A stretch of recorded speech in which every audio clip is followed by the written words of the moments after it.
Olá, olá pessoal, estamos de volta. Eu sou o Fábio Pirajá, esse é o projeto Memória Capixaba e hoje eu vou tratar com vocês da terceira e última parte de um texto incrível datado de 1843 que fala de uma lenda do convento da Penha, antiga lenda, retratada por J. J. Machado de Oliveira. Esse texto foi publicado em 1892, está na Biblioteca Nacional. É um texto muito interessante da gente ler, né? Ele tem muitos detalhes sobre a navegação pela Baía de Vitória no século, desde o primeiro século da colonização, século XVI, e fala dos outros séculos subsequentes, 17 até o século XVIII, e fala, claro, das lendas envolvendo a construção do convento da Penha, do Vasco Perantes Coutinho e também dos jesuítas, do Gentil, né, de todos os índios envolvidos na construção do convento da Penha, com detalhes muito bem relacionados da construção, também da caminhada ao Morro da Penha, como subir o Morro da Penha, toda a metragem, né, estabelecida na época em palmos e léguas e braças, né, mas que dá para a gente ter uma ideia muito boa de comprimento, de distância, né? E esse texto foi redigido por Antônio de Paula Freitas, publicado no tomo número 8 da revista da Sociedade Geográfica do Rio de Janeiro, em 1892, boletim número 2. E fala que é uma descrição de uma lenda, antiga lenda, do convento da Penha de J. J. Machado de Oliveira. Uma torre branca é vista em uma montanha íngreme, não muito longe do mar. O texto é um texto com o português, aquele português um pouco difícil da gente ler, né, gente? E eu já fiz 2 vídeos, né, que estão aqui no canal já. Esse é o primeiro vídeo. Esse é o segundo vídeo, tratando, né, de outros detalhes dessa... O primeiro vídeo fala da viagem dos primeiros colonizadores, da vinda do Frei Pedro Palácios, da construção do convento da Penha, da passagem do padre José de Anchieta, dos homens que sucederam o Frei Pedro Palácios na empreitada da construção do convento, das capelas, da capela do menino, do Bom Menino, e outras construções, até que se estabelecesse realmente um convento ali na igreja. Isso aconteceu anos depois. O Frei Pedro Palácios faleceu em 1575 e claro que ele teve outras pessoas que o substituíram, né? E essa é a terceira parte, né? Esses quadros incríveis, né, dessa colonização do solo espírito-santense, a chegada de portugueses e também de outras armadas, como a Armada Espanhola, passou por aqui, a Armada Inglesa, a Armada Francesa, a Armada Holandesa. Armada não digo, né? Mas aqueles piratas que chegaram aqui, corsários e bucaneiros e homens de todas as nacionalidades da Europa que vinham para cá tentar tomar conta dessas terras, né?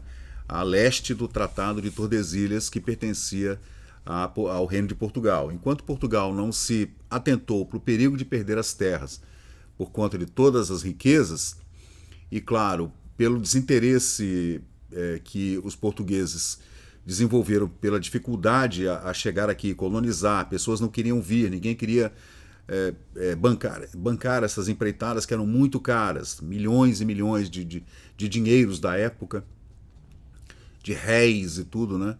Então era muito difícil que você conseguisse a não ser que você levasse para o velho mundo alguma peça de ouro, de prata, alguma coisa muito importante, pedras preciosas, que alguém visse e realmente quisesse investir numa empreitada dessa, que demorava 3 meses só a travessia do Atlântico para chegar aqui, lá no Pernambuco, por exemplo, ou em Natal, para depois vir descendo até chegar aqui na capitania do Espírito Santo. Então era uma viagem longuíssima, perigosíssima, cheia de doenças, perigos com animais selvagens, com mosquitos, doenças de dentro do próprio navio, da caravela, da nau, escorbuto e outras doenças.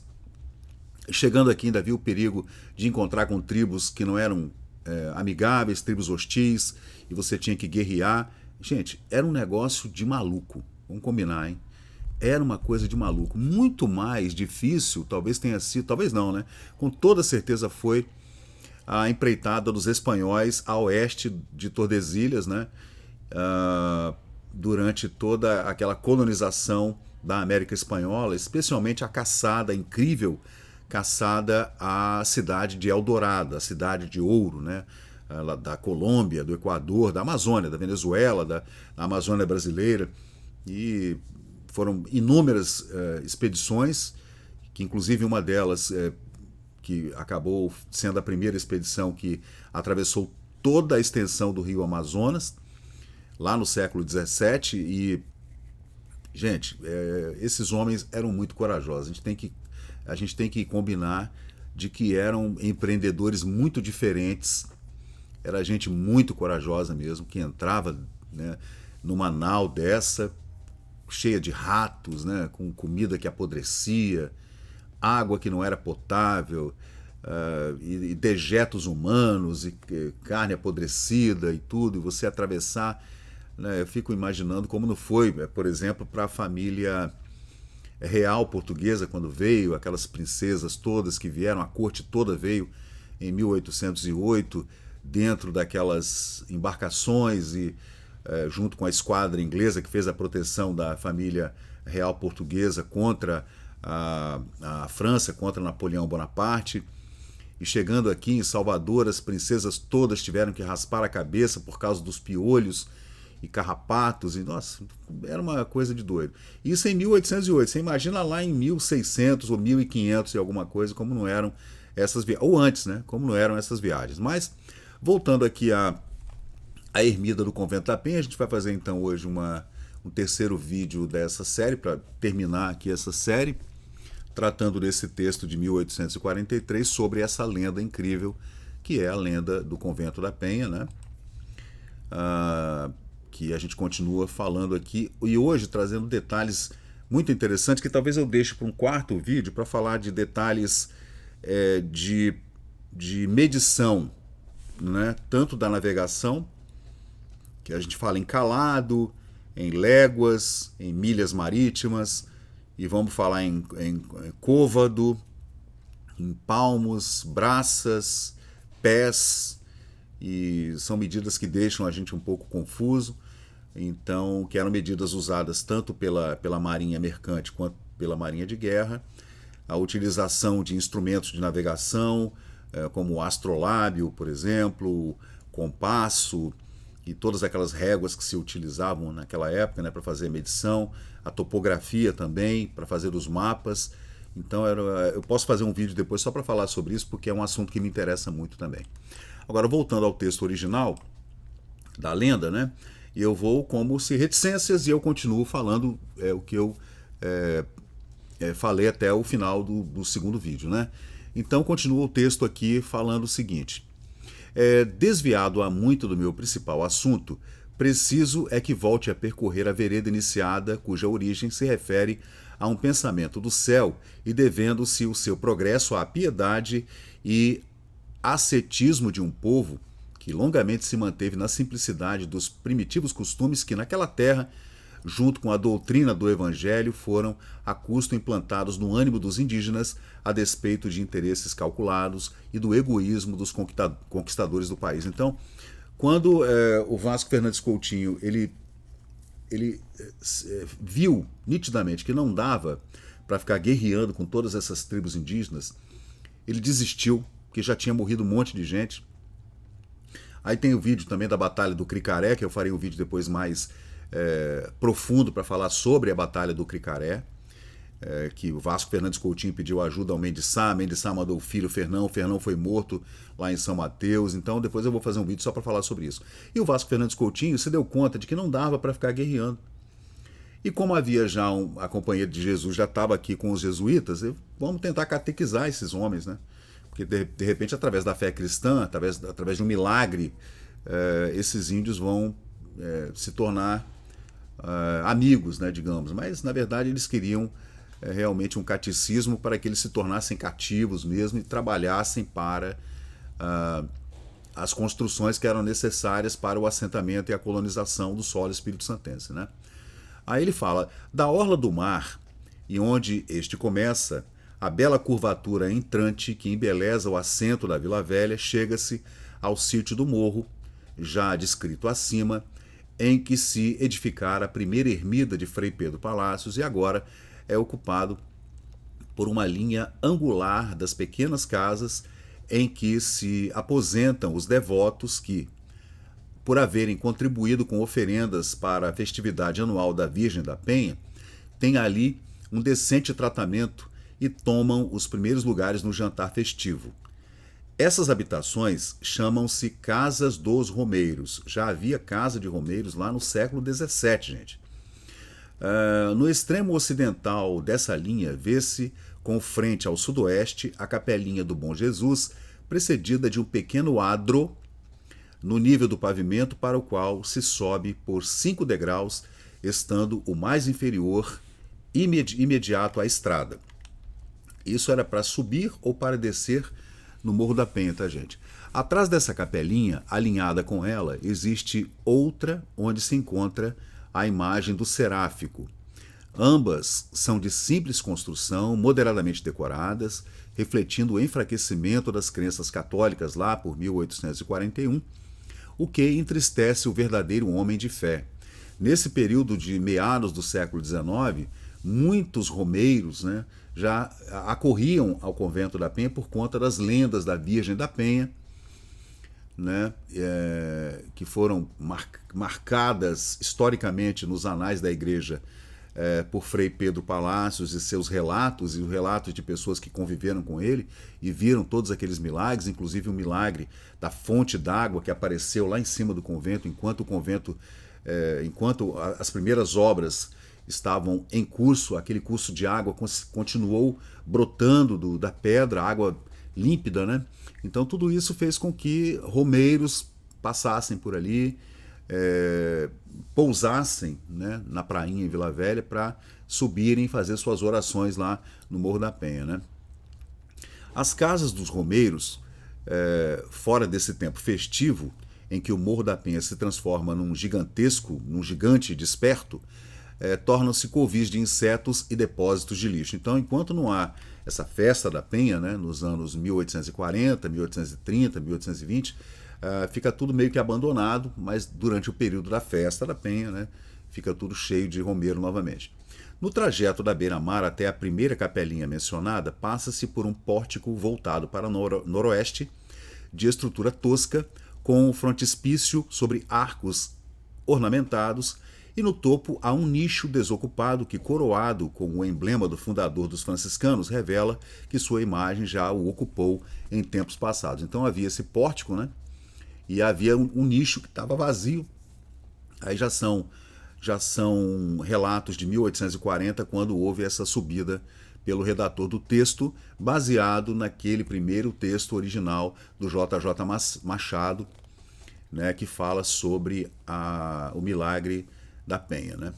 Daí começa-se a ladeira formada por 4 trechos na seguinte sequência. O primeiro trecho, de norte a sul, tem 58 braças de comprimento. O segundo inclina-se a nordeste com 52 braças. O terceiro percorre apenas 24, apontando para leste. E o quarto, idêntico ao segundo, tem 72 braças até a raiz do adro da capelinha. Então, a antiga estrada, fazia 4 voltas, né? A primeira volta nordeste, depois leste, depois, né, você ia virando, né, subindo o convento dessa forma, né? Espiral.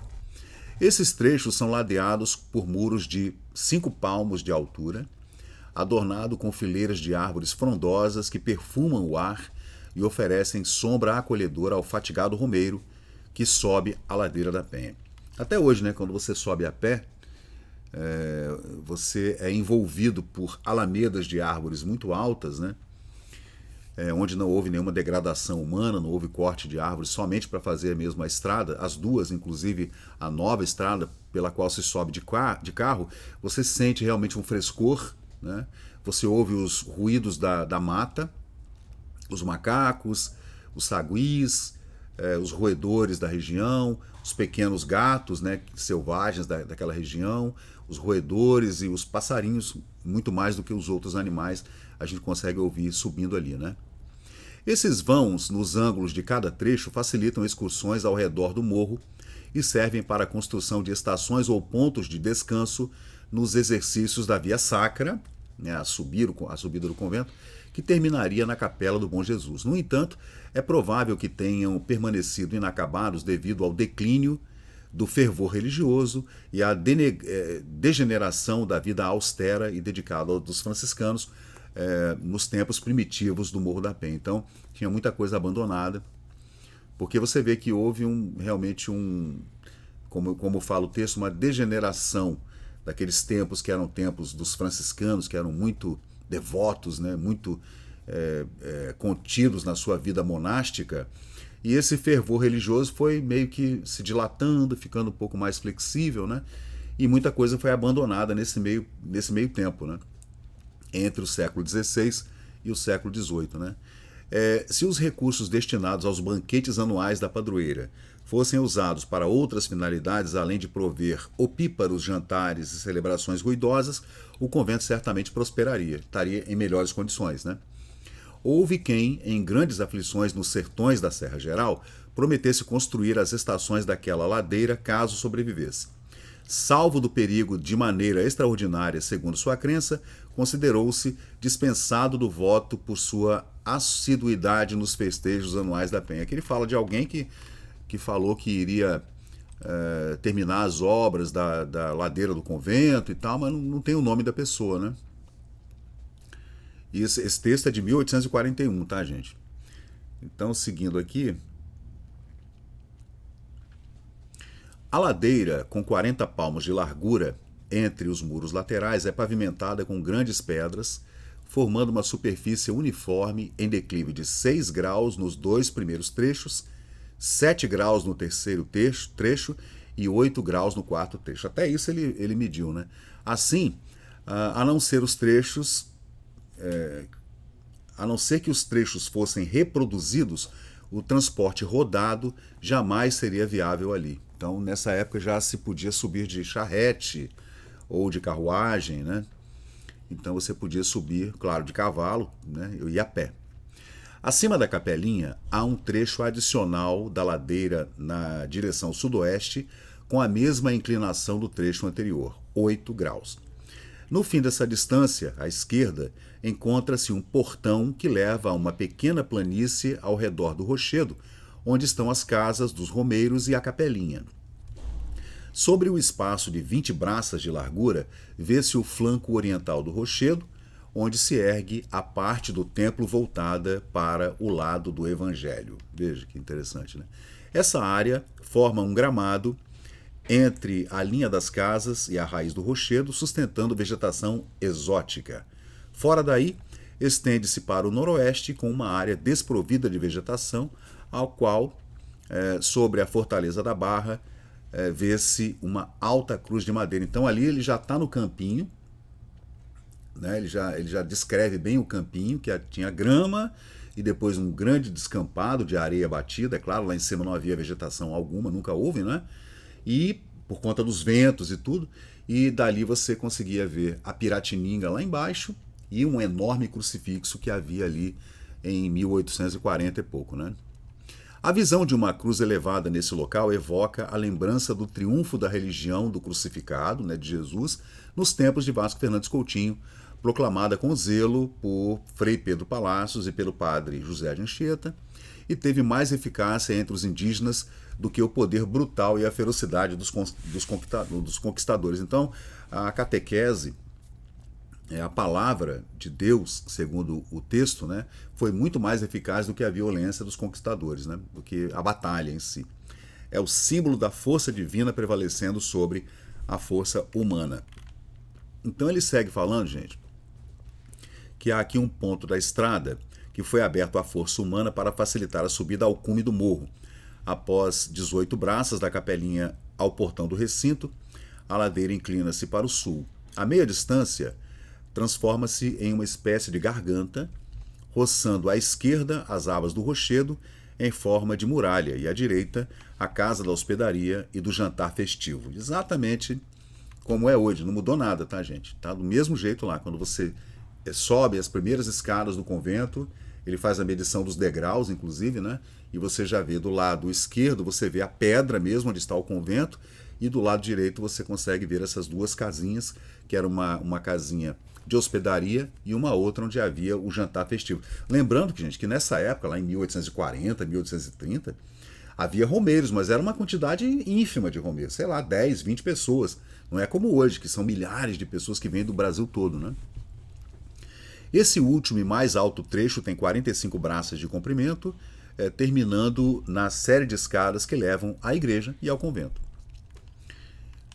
Após vencer a ladeira em zigue-zague, sobem-se os 8 primeiros degraus da escadaria, alcançando um patamar de 1 braça e meia de largura, com um portão à direita, que dá acesso à casa mencionada. É aquela casa, é a primeira que você sobe, à esquerda tem uma descidinha, né? Aí tem a casa dos romeiros, onde tem onde o pessoal deixava, pelo menos, né? Uma muleta, recebeu uma graça, aí a pessoa deixava lá uma muleta, né? Uma coisa assim que a pessoa de repente teve um milagre, voltou a andar, né? E deixava lá uma perna mecânica, alguma coisa assim. Este edifício voltado para o nascente tem 7 braças e meia de comprimento e é dividido em 3 partes. Disse que o primeiro a ser construído no local foi esse pavimento, né, servindo de residência aos religiosos que edificaram a igreja e ergueram o convento. Do patamar, a escadaria prossegue. Após 14 degraus, chega-se a uma área de 2 braças de comprimento, com um portão sul que oferece uma magnífica vista, reservada para uma descrição mais detalhada posteriormente. É a parte que você vê até Guarapari, né, o sul. Esse portão liga-se a uma escada de 31 degraus, lançada na mesma direção sul, que forma o ramo descendente da porção mais elevada da ladeira, convergindo com outra escada que leva ao plano superior do Penedo. Se após descer a escada virar-se para o lado oposto e inclinar-se um pouco à direita, vê-se o lance do rochedo em toda a sua imponência e cor granítica, era um granitão, né? Que sustenta os edifícios acima. A visão é impressionante pela altura do rochedo e pela ousadia da construção humana em sua cúpula.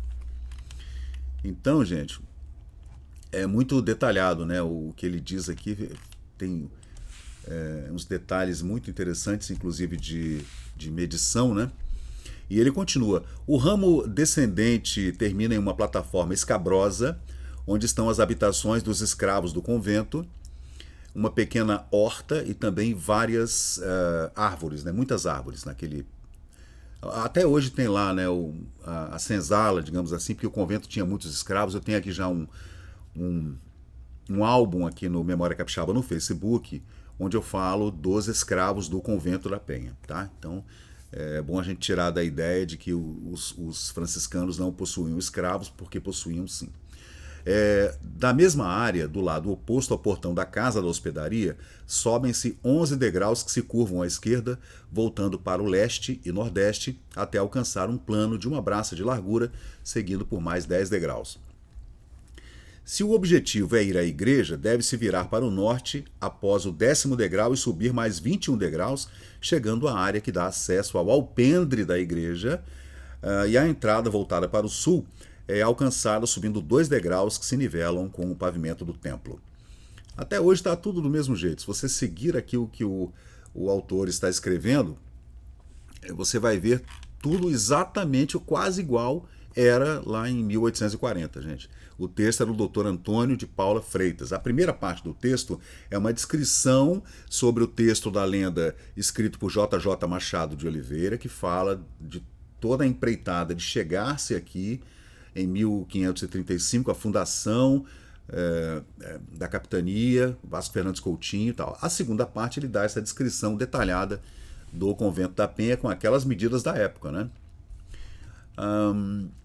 Para chegar ao convento, após os 10 degraus mencionados, vira-se à direita, entrando em um recinto de 9 braças de comprimento por 3 de largura, cercado por um muro alto e espesso.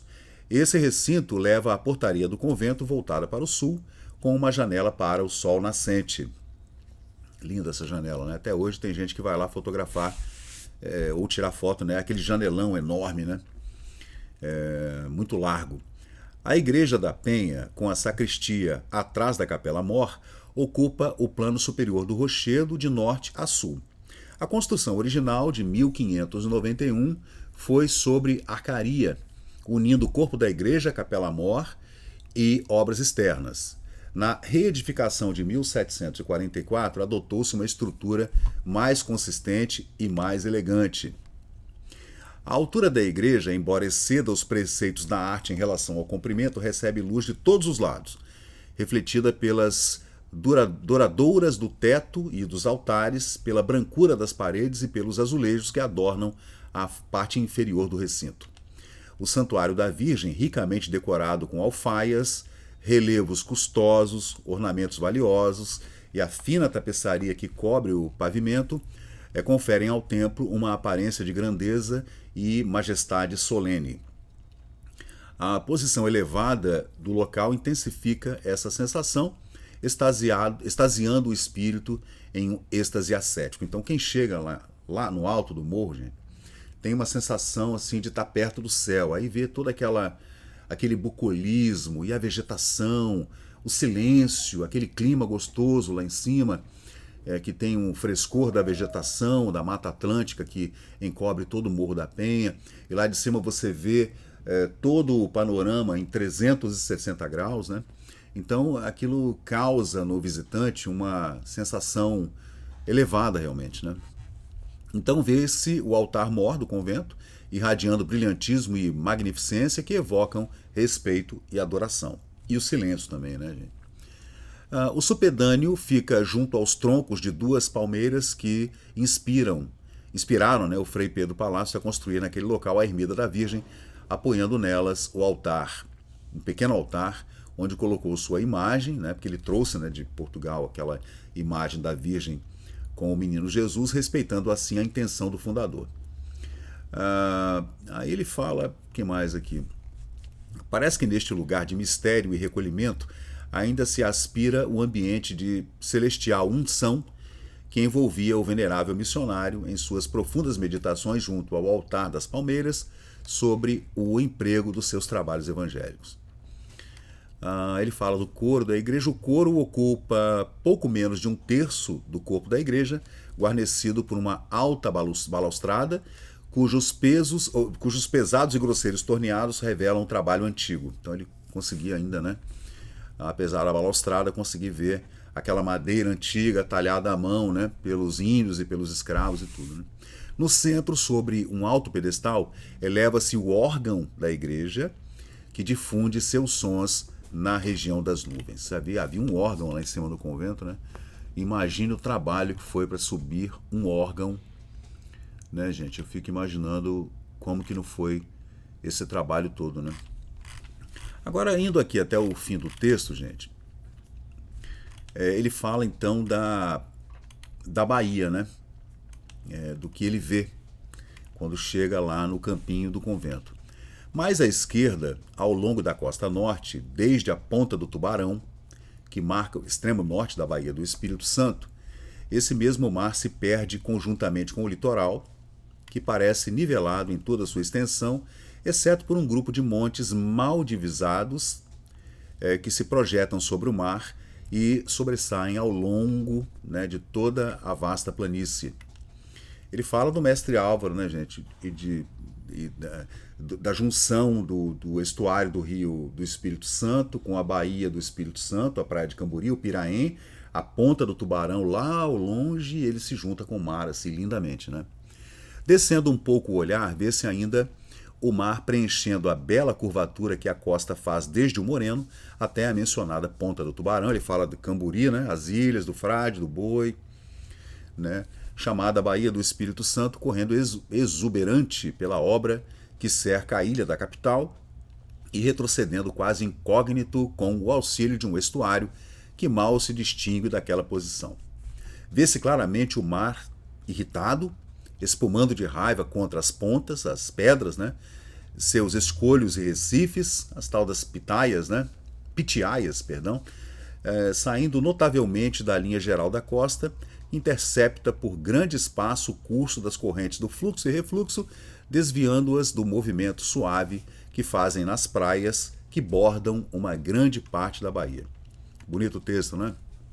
Aí ele fala: Com esse mesmo ímpeto, o mar acomete a base do moreno em suas adjacências externas, destacando-se o cavalo, né, a pedra do cavalo, que se destaca e parece relinchar entre as ondas, mantendo uma atitude ameaçadora. Também a baleia, né, a pedra da baleia, famosa, com a sua temível cauda, espalha as águas que a procuram envolver e as ilhas que surgem no meio deste pequeno golfo.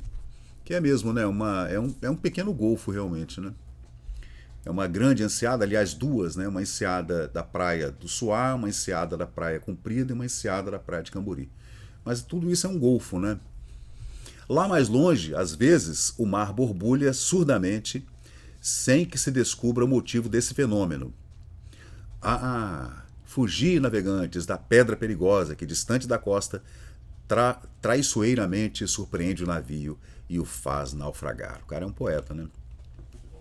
Aí ele fala que no interior, aí virando para o interior, né, para oeste, ou diria nordeste, né, vê-se no último horizonte, acima de diferentes linhas de montanhas que correm diversamente e formam todas as figuras que a imaginação pode inventar, o famoso grupo que compõe o Morro do Mestre Álvaro, tão carregado de reminiscências históricas quanto de tradições fabulosas. Distingue-se uma de suas ramificações, que ao se afastar dali, se abaixa um pouco. É como se fosse uma cordilheira mesmo. Ele fala que o Mestre Álvaro está ali grandão, aí à esquerda você vê o morro descendo um pouquinho, que parece uma cordilheira, mas na verdade não é, né? Com o aspecto mais pronunciado e cor menos vaga, oferece-se à frente, na mesma linha visual da recebida no Mestre Álvaro, outros grupos de morro, destacando-se o Jucutuquara, de aparência cilíndrica, ao qual se prendem outras ramificações distribuídas em diversos sentidos, compondo essencialmente o país montanhoso da antiga ilha de Duarte de Lemos, onde se erigiu a capital da província do Espírito Santo. Gente, é muito legal o texto, né? Aí ele fala também da entrada, né, da Bahia, matas densas, dominadas pelo homem, muita produção ali naquela região, nessas montanhas escabrosas, e há também algumas que são estéreis, abandonadas, né? E recuando mais o olhar, encontra-se com este grupo de ilhas que se vê à entrada da Bahia, que são as Ilhas do Boi, as maiores, do Boi, Ilha dos Frades, situadas ao sul da Bahia e quase interceptando o canal que vem do interior e irriga o assento da capital. A primeira, com aspecto montanhoso, é toda cultivada, a do Boi, toda cultivada, com habitação rural em sua localidade mais alta. Então havia realmente na Ilha do Boi, né, construções, as pessoas moravam lá, né, e tinham suas plantações, né, e criavam também gado, galinha, porco, etc. Na Ilha do Boi, que era uma ilha muito grande, é uma ilha muito grande. O lado sul da Bahia também é guarnecido por uma linha de montanhas, destacando-se ao leste o Moreno e o Morro da Penha, que lhe é contíguo, e ao oeste o Pão de Açúcar, que é o nosso Pão de Açúcar, que é o Penedo, né? Ao espectador da Penha, a cidade de Vitória.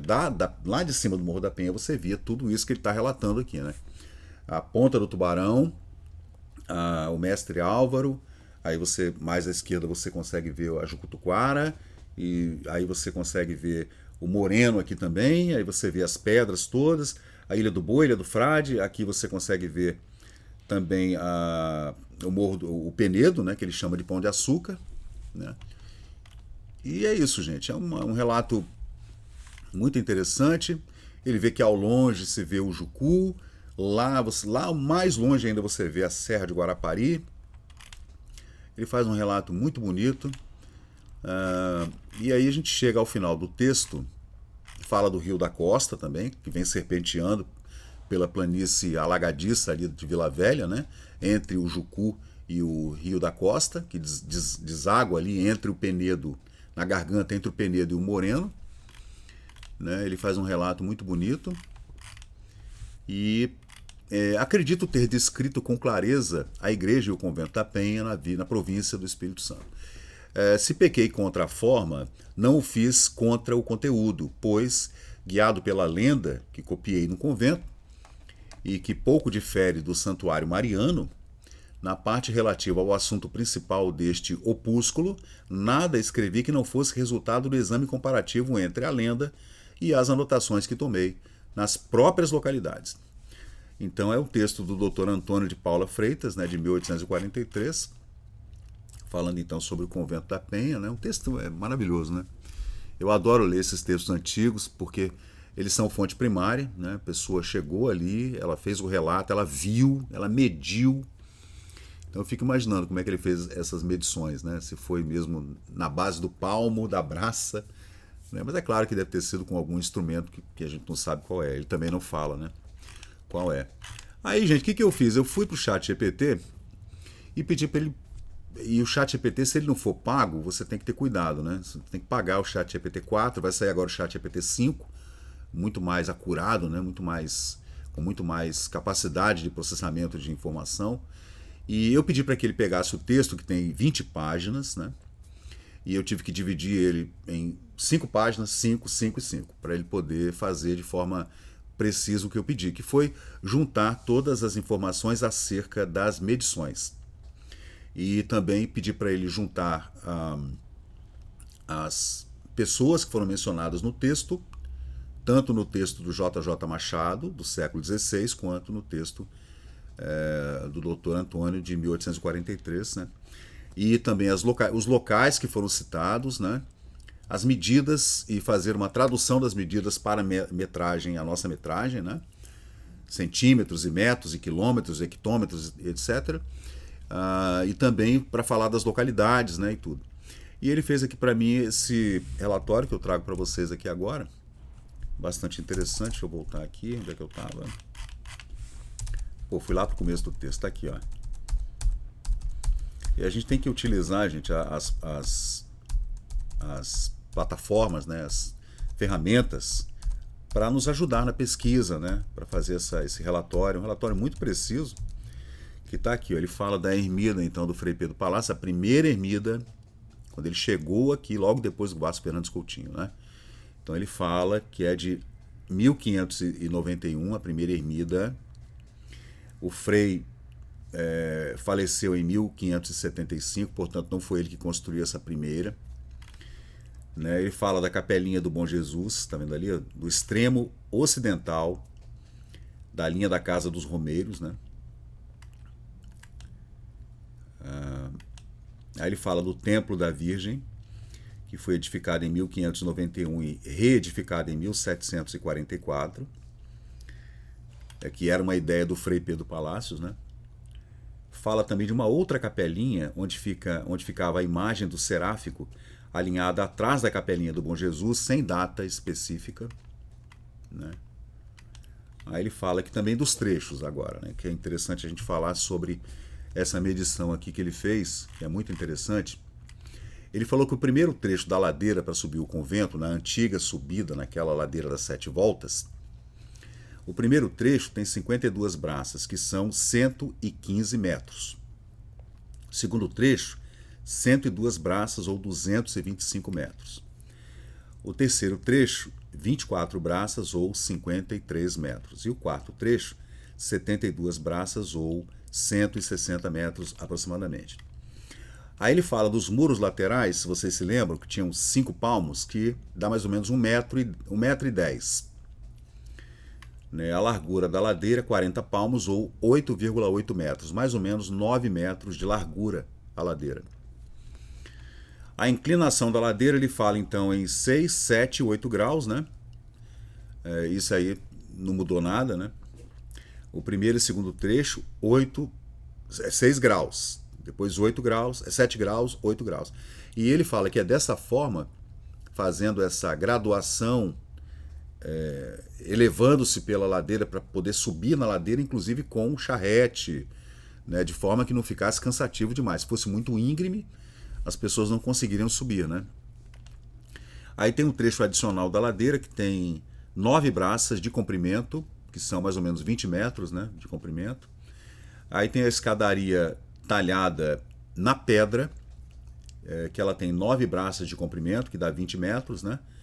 E o segundo entalhe, o lance talhado a pique, tem 18 braças ou 40 metros de comprimento. O último trecho da ladeira tem 45 braças ou 100 metros, né? Aí fala dos degraus, aí é besteira, né? Os degraus, isso aqui é besteira. Aí tem aquela escada que desce a ladeira para o plano superior, tem 31 degraus, né? Aí ele fez toda essa medição. Aí quem são os responsáveis, né, gente? O primeiro é Frei Pedro Palácios, depois também tinha um capitão chamado Capitão Freitas, que possuía uma fazenda nas encostas do Morro do Moreno. Ali havia uma fazenda, hein? Né? Aí tem as obras todas, né? A construção da primeira ermida data de 1558, da chegada de Frei Pedro Palácios ali na Piratininga, né? E ele faleceu em 1575. E as medidas são a medida total do Morro da Penha na parte superior são 120 braças de circunferência, que dá mais ou menos 220 metros, né? Cada braça tem 1,83 metros. O pavilhão quadrangular da abóboda, que ele descreve no texto, tem 15 palmos de altura, ou 3,3 metros, que cada palmo tem 22 centímetros, né? Deixa eu ver o que mais tem aqui. Tem o Vasco Fernandes Coutinho, que é outro personagem importante, né?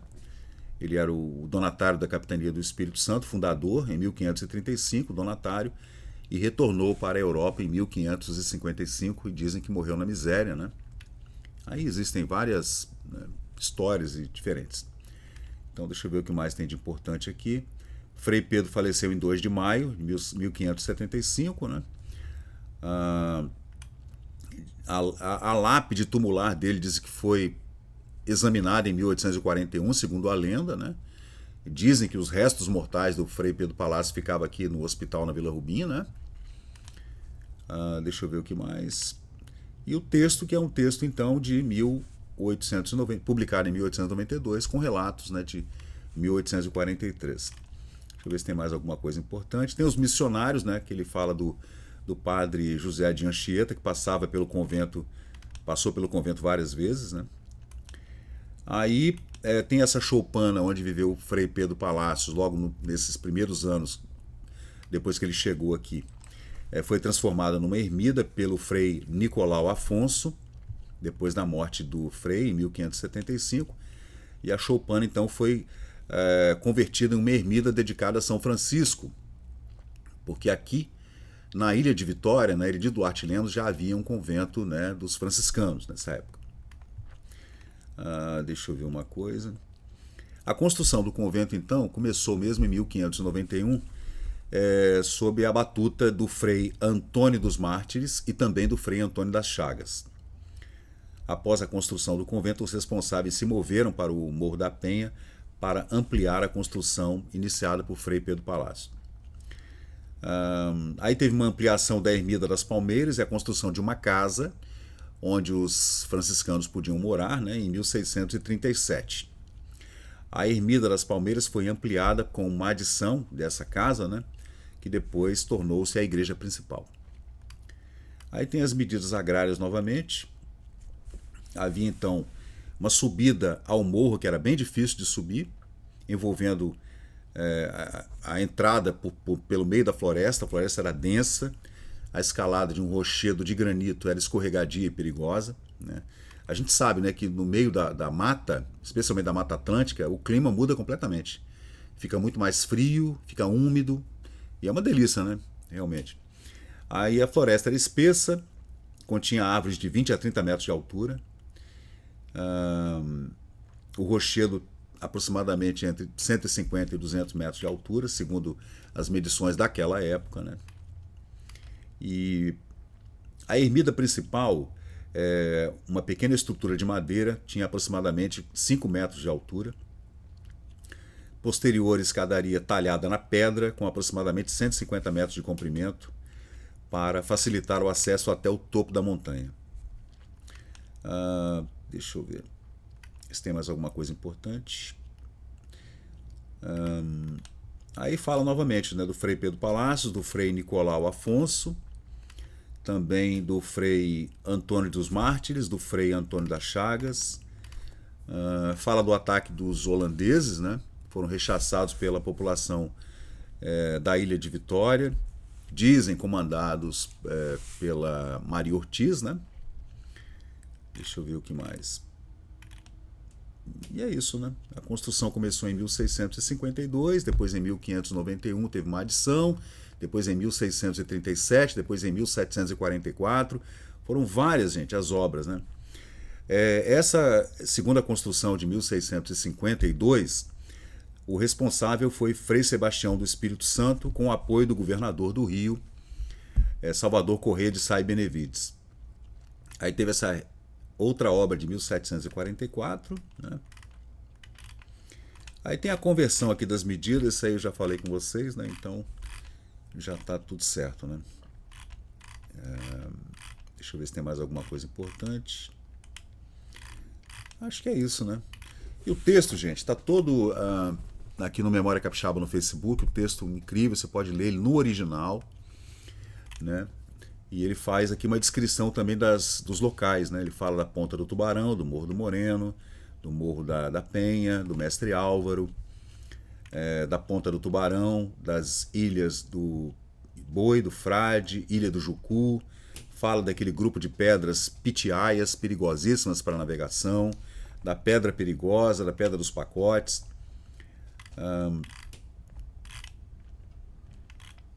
E é isso, né? Ele fala de Guarapari, da Serra de Guarapari, da Ponta da Fruta, do Perocão, da Barra do Jucu, do Rio da Costa também, né? Ele fala que na construção do convento, que eu não falei com vocês, tinha um refeitório, tinha o local onde os frades e os noviços, né, os monges, faziam suas refeições, as celas onde eles dormiam e também o local onde se faziam as reuniões, né? E também, é claro, refeitório, uma cozinha e também uma adega. A adega era no subterrâneo por conta da temperatura, né? Já havia essa preocupação, porque se você deixa o vinho numa altura onde ele pode pegar umidade, ele estraga. Então, os vinhos do convento eram armazenados numa parte subterrânea, onde a temperatura era propícia para o armazenamento desses vinhos, né? Que eram muito importantes na época. Aliás, nessa época bebia-se mais vinho e cerveja do que se bebia água, né? Porque você não conseguia encontrar uma água boa para beber. Então muita gente bebia vinho mesmo, que era melhor beber vinho do que beber uma água podre. Então é isso aí, pessoal. Esse então o relato, né? Novamente fechando esse vídeo, que é o terceiro vídeo da série desse relato de 1843, de J.J. Machado de Oliveira, publicado pelo Dr. Antônio de Paula Freitas em 1892, na revista da Sociedade Geográfica do Rio de Janeiro, que eu trago aqui no Memória Capixaba para vocês, para a gente encerrar, né? E outros relatos que eu vou trazer, que eu adoro esses relatos, né? Em primeira pessoa, que a pessoa foi até lá, examinou, né? Viu com seus próprios olhos e fez um relatório, um diário, ou um diário de bordo, ou um diário normal, e vem contando, né, todas as descobertas que ele fez em loco ali, né? Olhando em primeira pessoa. Então é isso, pessoal. Muito obrigado. A gente segue aqui com as nossas pesquisas aqui no Memória Capixaba. Então valeu, muito obrigado e até a próxima. E chegamos ao final de mais um vídeo aqui do Memória Capixaba. E se você curtiu o conteúdo, por favor, deixe seu like, compartilhe aqui o nosso canal e inscreva-se para mais novidades. Até a próxima e muito obrigado por participar aqui do Memória Capixaba.